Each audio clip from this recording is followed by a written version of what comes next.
Hi there. I want you to know that God cares about the oppressed. The scriptures never invalidate or minimize the effect someone's harsh actions or cruel words have on another person's soul, spirit, and body. Just a simple reading through scripture illustrates God's disdain for mockers, abusers, deceivers, and those who misuse their power, oppressors, revilers, ragers, hypocrites, and slanderers. For example, the psalmist says, "Your tongue cuts like a sharp razor. You're an expert at telling lies. You love evil more than good, and you love lies more than truth. You love to destroy others with your words, you liar." David cries out to God, "Please listen and answer to me, for I'm overwhelmed by my troubles. My heart pounds in my chest, and the terror of death assaults me. Fear and trembling overwhelm me, and I can't stop shaking." He's having an anxiety attack.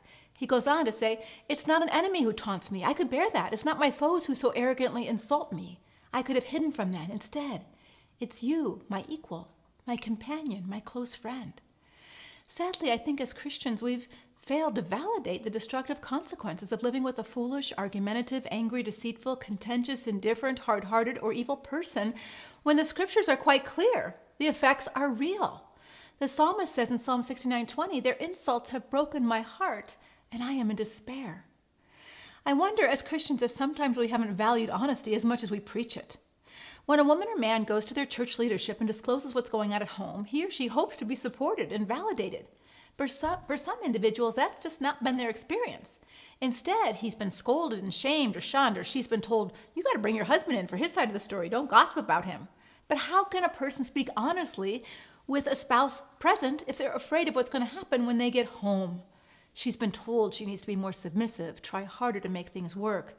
He's been told that there's nothing in the Bible called emotional abuse, and therefore what he's experiencing has no validity. Abused individuals have been told that God somehow wants them to figure out how to make their marriage work because God hates divorce so much. But by our words and actions, are we telling the abused person that we don't want to get involved? We don't want to help?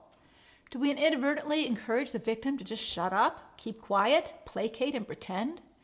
And if he or she refuses and gets persistent or demanding in their plea for help, do we start to label them as aggressive, contentious, rebellious, unsubmissive, deceitful, or even unstable? I think sometimes as believers in the church, we're afraid to get involved. Because if we really open our eyes honestly to what's going on in some Christian homes, we don't know what to do.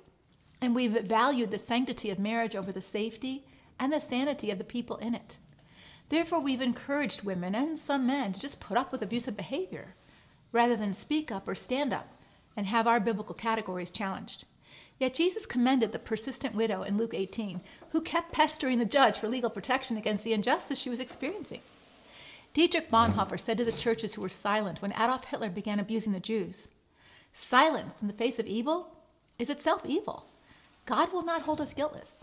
Not to speak is to speak, and not to act is to act." As a church, we can't be silent anymore when we see abuse. If this was helpful, please share it with a friend and maybe even your pastor. Take care and God bless.